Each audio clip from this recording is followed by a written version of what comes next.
We're going to turn now to Lebanon, which is the other major theater of war over the past month.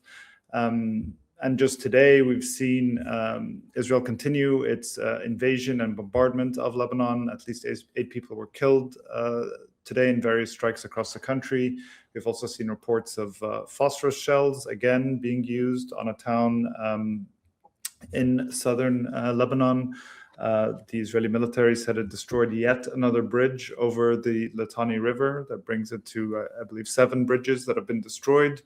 It has issued sweeping displacement orders for all Lebanese residents south of not only the Litani River, but the Zahrani River to flee to the north. So these massive displacement orders.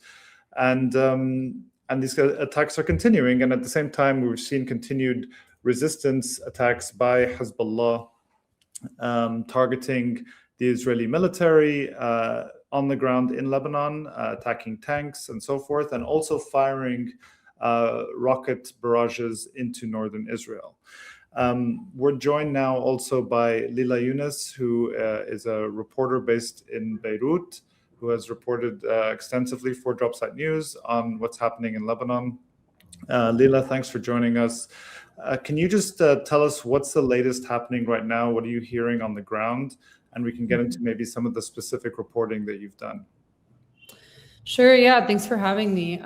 So right now, I think the big updates here are the kind of, well, it's not exactly new, but the scorched earth policy that Israel seems to be carrying out in the south is really in full force. And so the Israeli military has begun releasing footage of these villages that it's able to reach along the border. And what they're doing is they're kind of sewing all these homes with dynamite, and then they're kind of exploding them all at once. We saw footage of Deir Siryan on the southern border. We also saw some footage from Naoura. Also, these are villages that I think it's important to remember. You know, they were sustained extreme damage during the 2024 offensive. I spent a lot of time in these villages over the past year, and you know, especially a village like Haita Shah, where they've also sort of been kind of detonating the remaining homes. It's really been laid to waste. So that's definitely something that we're seeing a lot of now, is the kind of destruction of the civilian infrastructure, which the Israeli defense minister has said is a tactic. I think that they're really trying to destroy the urban fabric in order to kind of reduce the amount of places that Hezbollah fighters are able to fight from. And also, obviously, as a kind of form of collective punishment.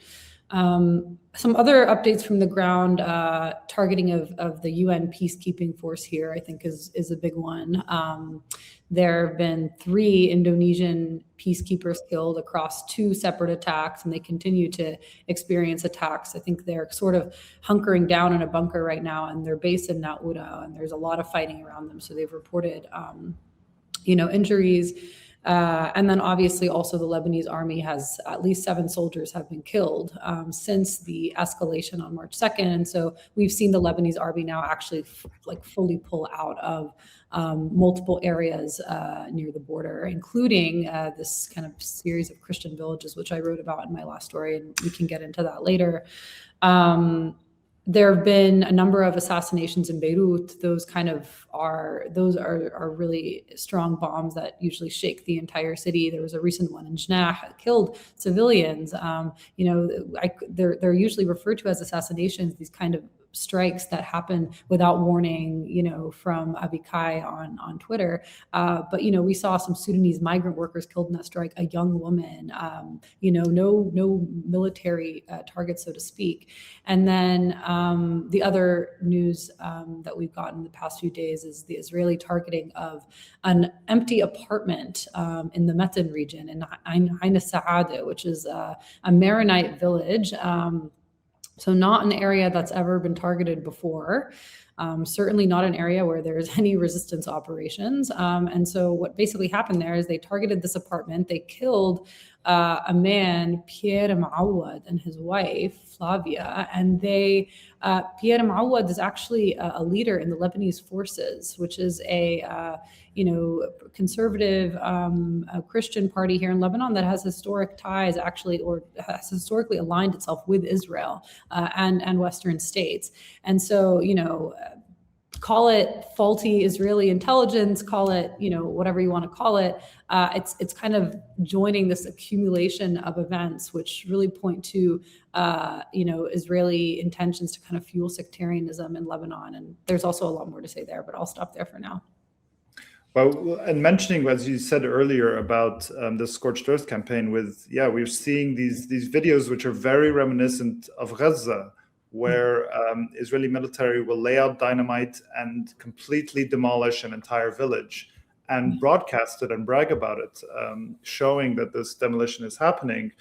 And, Israeli Defense Minister Israel Katz has promised this. He said, we're going to make parts of southern Lebanon, and then he compared it to Rafah in southern Gaza, which has been completely razed, compared it to Beit Hanun in northern Gaza, which also has been completely razed. And so that seems to be playing out.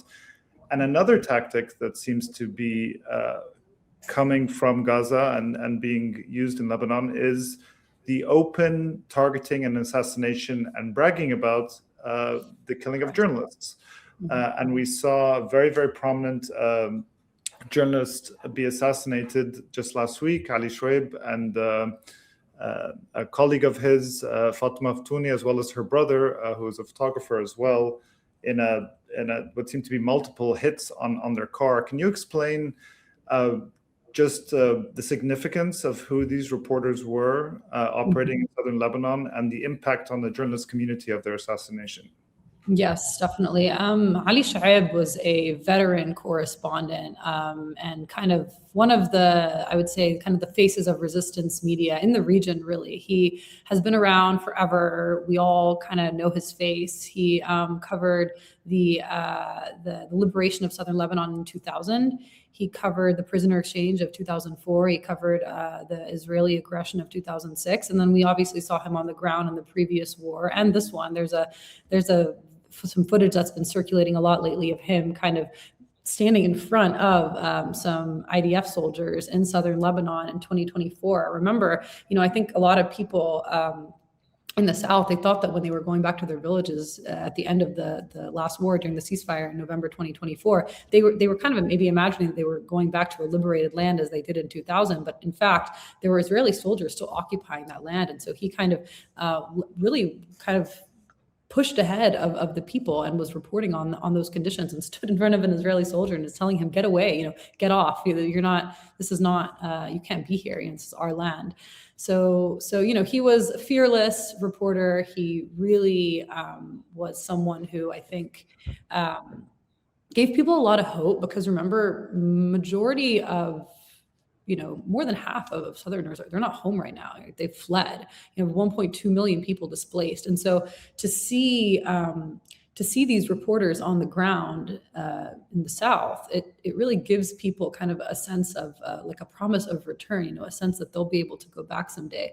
So Ali Shoaib was really, he was quite a voice. And then Fatima Ftouni and her brother Muhammad Ftouni, the cameraman. Fatima, she's been kind of an up-and-coming reporter for Mayadeen, which is another resistance outlet here in Lebanon. She's really been on the front line since the beginning of the war. She's young. She hasn't been on the scene for a very long time, but she's someone who everyone has begun to recognize, especially after earlier in this war and in early March, when 7 members of her family were killed in an Israeli strike. She actually went and reported. I don't know why I'm doing this as if I'm carrying a microphone. She went and actually reported on that strike, and she kind of said, my family was just killed right here, and but we will win. We will push out the enemy. So this is kind of the rhetoric that I think a lot of people in the South have been following, and it's very encouraging to them. And she also she had like a video that she also she's really been very outspoken about the connection between the Lebanese the Lebanese fight and the Palestinian one. And she's really expressed a lot of solidarity between Lebanon and Palestine. That's another kind of point that she's often brought up. So yeah, I would say that, this is not the first time that Israel targets these journalists. Israel said that, Ali Shahib is a Hezbollah operative.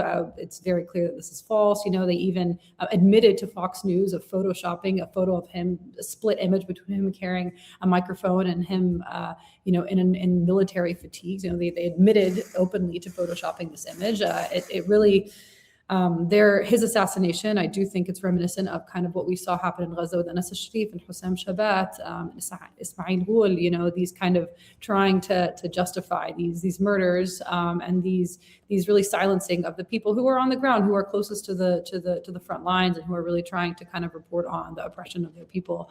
I think that's really what happened.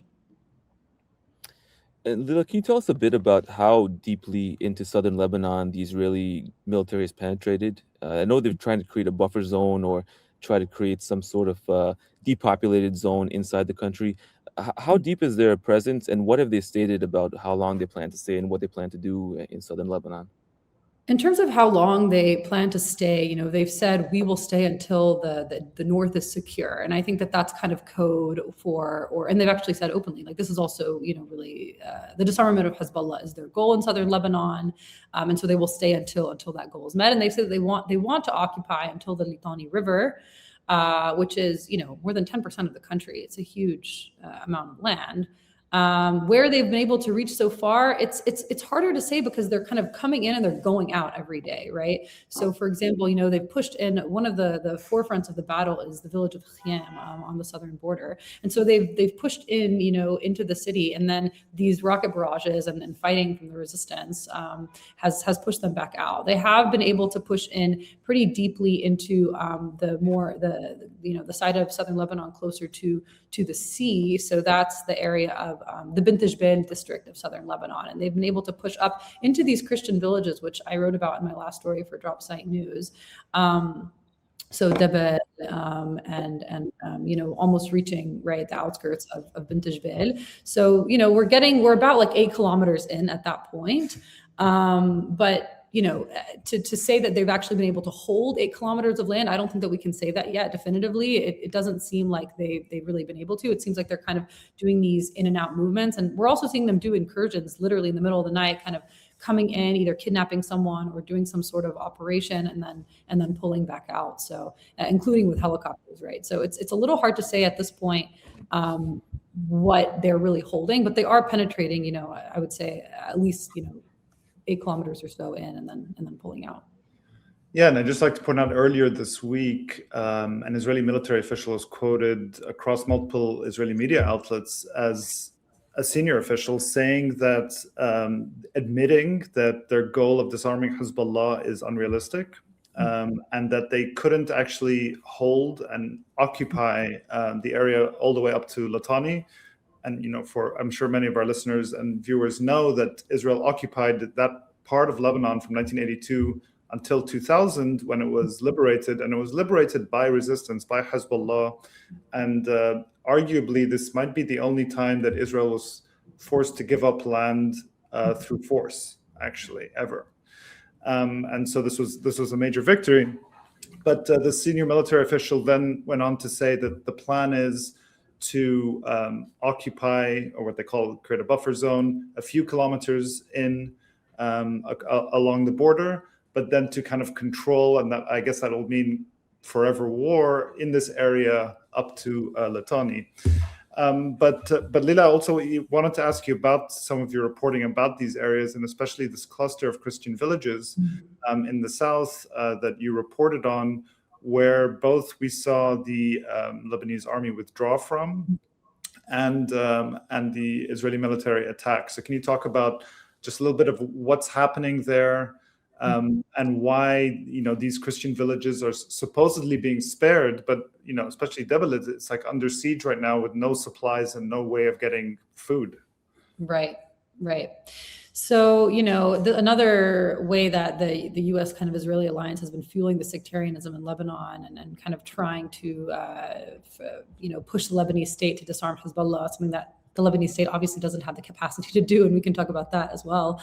But the U.S. ambassador to Lebanon, Michel Issa, said in an interview, he said, we've asked the Lebanese army to spare the Christian villages and to remain in the Christian villages, and I think that I think there was a sense of safety among the residents of those villages that, hey, listen, there's no resistance activities out of our land. And so, if we stay put and there are certain guarantees from the Americans that we're going to be spared, that we'll be able to stay here, that we'll be safe. Obviously, what happened was not that. So the Lebanese army, basically said that we're going to be withdrawing from this area. They cited being surrounded in certain having their supply lines cut off, being surrounded by the Israelis, persistent attacks. There have been, like I said earlier, 7 Lebanese armed forces members killed since March 2nd. And so citing all of this, they said, we're pulling out, we're pulling north. Our members, our soldiers who are from these villages are allowed to stay, but they have to wear civilian clothing and they cannot carry arms, essentially. They cannot really defend the villages. Well, I also want to be clear that it wasn't as if the Lebanese army was fighting the Israeli soldiers or was putting up any kind of resistance. But, village residents that you spoke with basically said, but they provided some kind of layer of well-being, just having them there. There was someone that they could appeal to if something happened. So their presence did matter to these people. Well, also they were accompanying these convoys, these aid convoys that were coming into these villages. I think that's really important because now, it's going to be a lot harder to get aid convoys to come. Now, the only aid that's coming to them, right, because as you said, they're besieged, they're cut off. They can't leave. The roads aren't safe. Is now the International Committee for the Red Cross, and they kind of come whenever they get approval and they can. Right? It's not like the people of the village are like, oh, we desperately need gas, we desperately need water, and so please come and do a delivery. They kind of have to make do with what they have. And so one of the individuals that I spoke with is from the village of Remesh, which is right next to Abdel, and he is a Red Cross member, a volunteer with the Red Cross, and also a local official. And he told me, he was like, he was taking a resident who was ill to Saida that day, and it took him a long time to get permission to even do that.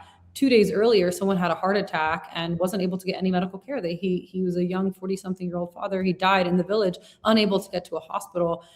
We also saw in the same village a woman lose her child because a pregnant woman lose her child, went into labor and wasn't able to get help. And so, that's the reality in these villages because they don't. And the other thing that we wrote about in that story was because Remesh is a bigger village and Abdel is smaller, people were kind of making this trip to Remesh to get supplies whenever they needed them, emergency supplies. On one of the last trips, that was taken, a father and son coming back through that path from Remesh were gunned down by the Israelis. And now even that road is cut off. So the people of this village, they, we're talking about thousands and thousands of people at Remesh. I think it's about 6,000 people there, right? And they were getting calls from the Israeli military at home, on their cell phones, telling them, you have to expel any quote unquote displaced people, which was the other side of the south. So this is in the southeast. There's the chain of villages actually near Khiyam. So Marja Ayoun, Kaukaba, Lai'a. So these villages, they got calls several weeks ago from the Israelis telling them, all displaced people in your village, anyone who's not from your village has to leave. And again, back to what we were saying about the Scorched Earth campaign from 2024, people from Khiyam, many of them lost their homes. So some of them were living displaced. These are families, civilians living displaced in these Christian villages. They basically had to pack their bags. Mainly Shia Lebanese. Right. I should mention. This is basically like a thinly veiled reference to expel Shia residents from this Christian village. Shia displaced residents are seeking refuge. Yeah. The resistance activity is all out of these Shia villages. Of course, Hezbollah is a Shia force, and so they actually did expel their residents. And then just last week, right, another series of calls to the Sunni villages, Shib'a and Kafar Shuba, telling them, we're watching you. One of these calls, the Israelis actually asked the local official they called to record the call and basically circle it. We're watching you. don't let anyone into your village that isn't from there. If you do, we will target you. These villages, again, are already being targeted, right? We're seeing there was just a night incursion by the Israelis, and they kidnapped a young man from a farming family in Shibaa. And so, these areas where people are living, these non-Shia communities, technically they've been allowed to stay, right? But there's immense pressure on them from the Israelis. And Lylla, you mentioned that these Israeli policies are deliberately aimed at fomenting sectarian differences inside Lebanon, and most recently this specific explicit targeting of Shia displaced people in the south. What other ways do you see that the Israelis are trying to play on these sectarian divisions or exacerbate them to achieve their own objectives? Obviously, during the civil war, they did that tremendously, and in Lebanese history. What's taking place right now, and how effective or ineffective are those attempts? Right. So, one of the ways that they're doing it is they're kind of threatening the Lebanese state, and they're saying, we're going to target the state if you don't disarm Hezbollah. They're basically trying to push the army to disarm Hezbollah. Remember, Lebanon is, first of all, a very poor state, a state whose army is funded by the United States military, actually, by the United States government, and a state, a deeply divided one, right? So they're kind of making these claims. The head of the Lebanese army, Commander Haikal, said after the first round of these threats from the Israelis, he said, our goal is Lebanese unity. That's kind of what that's what our policy is, and that obviously was at the great consternation of the Israelis and also certain parties within Lebanon that, again, like the Lebanese forces that have kind of historically been more pro-Western, pro-Israeli. Their kind of main policy line is the disarmament of Hezbollah, and so, pushing the Lebanese states, threatening to target civilian infrastructure, and even now, the Israeli military said, I think it was either yesterday or the day before yesterday, they said one of our major new kind of demands in Lebanon is the dismissal of Rudolf Haikal from the Lebanese army. They want a hawk. They want someone who's not going to push for unity, who is going to fan those flames of sectarianism, who is going to say, yes, we will pursue Hezbollah. And we know what that means in Lebanon. That looks like civil war. We've been there before, and it's the great trauma of the Lebanese people. And so, the fact that they're pushing for this for kind of a more hawkish army chief, I think is quite telling. And we saw at the very beginning of this a month ago that the prime minister, for the first time, banning outright the military activities of Hezbollah. Obviously, not something that he could ever enforce, but it did indicate these tensions and pressures growing in Lebanon. Just before we let you go, Lylla, I just wanted to ask you about one more thing. You reported on the concentrated attacks on healthcare workers, on medical facilities in Lebanon. This is also something that we saw much of in Gaza and before in Lebanon as well. But this time appears to be very kind of severe, with also the Israeli military openly saying that they're going to target ambulances and announcing that, and then going ahead and doing it. Can you talk about? And also, there's different types of paramedic groups in Lebanon. Can you talk about who's being targeted the most and the effect of these attacks? The Islamic Health Authority, which is affiliated with Hezbollah, has been targeted the most. Now, of course, Hezbollah is multiple things. Or Hezbollah is a party, is a big part of the Lebanese government. It provides civilian services to the state, especially after the occupation and after 2006. Right, Hezbollah became kind of the main group providing civil services, healthcare, education, right, like these sorts of amenities to people. And so the Islamic Health Authority, while it does, obviously have this affiliation, it is a civilian group. It is a civilian institution. And so its targeting is completely against international law. The Islamic Health Authority, as I said, has been targeted the most. During the last round of fighting in 2024, over 130 medical personnel were killed by Israel in southern Lebanon, and the majority of them were from the Islamic Health Authority. Since March 2nd, over, I think the number is about 57 now, I saw this morning, have been killed. And it's been relentless. Almost every day we hear about the targeting of, medical personnel in an ambulance, rushing to a scene, or at one of their medical centers being targeted, or even, the really tragic story from last week, this very young paramedic who was with a local civil defense. He wasn't with the IHA, Joud Sleiman, who's 16 years old, and Ali Jaber, 19 years old. They're on a clearly, a motorcycle clearly marked as medics. They're wearing their uniforms and they're going to deliver aid, and they were struck and killed. So this is just one of so many stories that we're seeing, like I said, nearly daily. And I think it's also, the last thing that I'll know is just, it's important to remember that in my story for Dropside, we interviewed Amnesty International, and they did a report on the last round of targeting of medical workers in Lebanon. They found no evidence that any of these vehicles or medical infrastructure were being used for military purposes. And they said, even if, right, they found no evidence of this happening, even if one ambulance is used by Hezbollah, that doesn't mean that you can just target all ambulances. It's completely illegal under international law. You have to actually prove that a single ambulance in a single day and a single event and a single right was actually was a military target, and they've never been able to prove that. They just create these kind of blanket statements in order to justify and manufacture consent for this kind of mass slaughter, and that's ongoing here, and it's what we saw in Gaza, and it's happening here now too. And in fact, the Lebanese army accused the Israeli military of using an ambulance as cover during a raid into Lebanon when they were trying to recover the remains of supposedly of an Israeli soldier that had been there for decades. But Lylla Younes, thank you so much for joining us, and thank you for all your work. And we'll look forward to more of your reporting at Dropside. Lylla Younes is an investigative journalist based in Beirut.